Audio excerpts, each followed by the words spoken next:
Yo everyone, it's Nate. We've come to the end of the first week of PTR testing now, and I wanted to revise my initial tier list as we go forward, just to correct some things now that we've had longer to play and really fairly craft.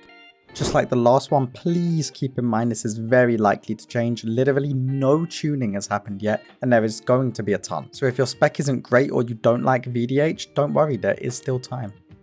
Like my previous tier list, Vengeance Demon Hunter is still S tier, however I did decide to bump Warrior up because they are pretty crazy now too. The differences between VDH and Warrior at this point are literally just trade-offs. Warrior offers more overall damage, Vengeance Demon Hunter offers more mob control and funnel. What will be more valuable will entirely depend on what the meta comp has CC wise, and if you can get away with doing some of the crazy pulls without a Vengeance Demon Hunter. Priory is a prime example of a dungeon where VDH really does feel like a necessity for the highest level of keys, but there are always creative ways to solve issues like that. Unfortunately, I feel like both of these specs are likely to catch some form of nerfs given how strong they are. Moving down to A, like I mentioned in the last video, I decided to actually bump Bear up in the end to be alongside Brew. I feel like Bear is actually kind of similar in regards to its tankiness as Warrior and Vengeance Demon Hunter, but the damage is still horrendously bad, particularly on single target, which is arguably the most important type of damage for a tank to contribute in a key.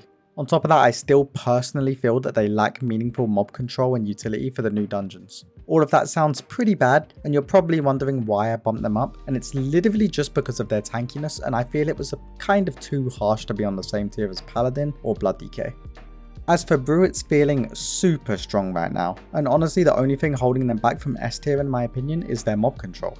The lack of an AoE interrupt similar to Vengeance Demon Hunter or Warrior definitely leaves the spec feeling a little behind in that regard. We do now have access to an AoE knock-up in the form of our Ox, but it's been fairly buggy so far and it's tied to our major cooldowns unlike the others.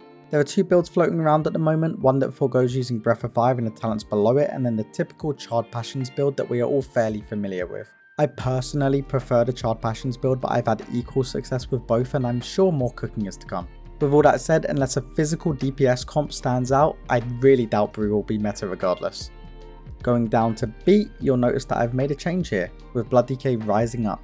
The more I played Blood DK, the better it felt, although it still does feel quite a bit weaker than the other specs already mentioned. Its power level honestly hasn't changed much from Season 2 comparatively, although I don't enjoy low haste Deathbringer gameplay compared to Sandlayan, it's just a personal thing. The damage is decent, the tankiness still has scalability issues, and you don't really offer any group utility or mob control. Overall the spec is just down bad, and needs some real love if it wants to compete with the others. And lastly, Paladin. I genuinely thought about bumping this guy down to C because of how weak it's felt defensively. The only reason it's not down there is literally just because of its mob control and the utility it brings. Its self-sustain and tankiness is in complete shambles, with Word of Glory needing some major buffs at the very least. On the bright side, the dungeon pool is going to be extremely good for Paladin, with a ton of required interrupts, group damage, poisons and more. If this spec gets buffs, it genuinely could fall into the range of being meta again just because of that. But for now, we'll have to pour one out for our Paladin friends. So that's that, my tier list updates for the end of week 1. I'll likely really only update this list now if there are major changes, but yeah, this is what I'd rate the state of tanks so far. Don't forget to catch me when I'm live over on my Twitch, link in the description, and as always, thank you for watching.